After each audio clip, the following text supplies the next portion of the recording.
I'm here to announce, in partnership with the Mint Hill Police Department and the FBI, that we have foiled a terrorist attack that was planned to take place on New Year's Eve in Mint Hill, North Carolina. The defendant here is an 18-year-old named Christian Sturdivant. He has been planning this attack for about a year, but he's been planning an attack for far longer than that.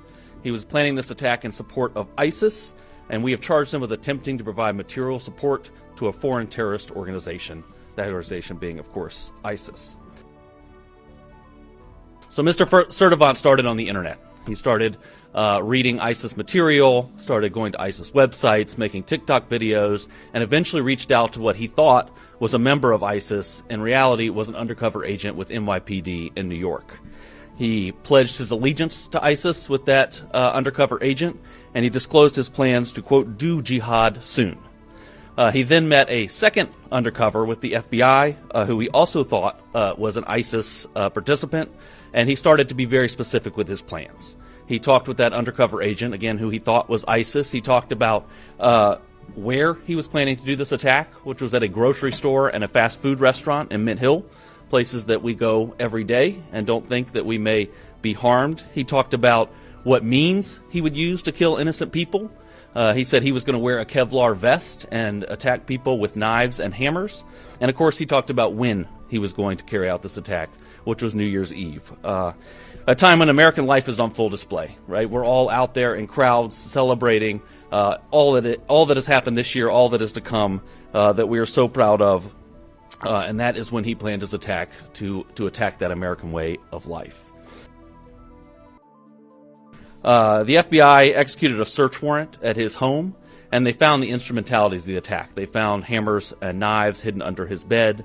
They found notes where he planned his attack and detailed his attack, and plans for how he was going to carry out this attack. It was a very well-planned, thoughtful attack that he had planned and that was fortunately foiled here. He was preparing for jihad, and innocent people were going to die. And we're very, very fortunate they did not. Mr. Sturdivant was arrested on New Year's Eve, the day he planned his attack. Of course, it did not become public today. It has been under seal until today. He made his initial appearance in federal court this morning, about an hour ago, and this case is now moving through the judicial process. He's a U.S. citizen. He turned 18 in December of 2025. The JTTF collected evidence showing he turned his back on his country and his fellow citizens by pledging allegiance to ISIS with the intent of becoming a martyr. We allege Sturdivant was willing to sacrifice himself by committing a terrorist attack using knives and a hammer to support the murder, torture, and extreme violence that ISIS represents. As Russ just said, the FBI's evidence response team conducted a search, an authorized search, at his home and on his cellular phone. What we found was a manifesto, which the federal complaint alleges contained detailed plans to execute a massacre on New Year's Eve.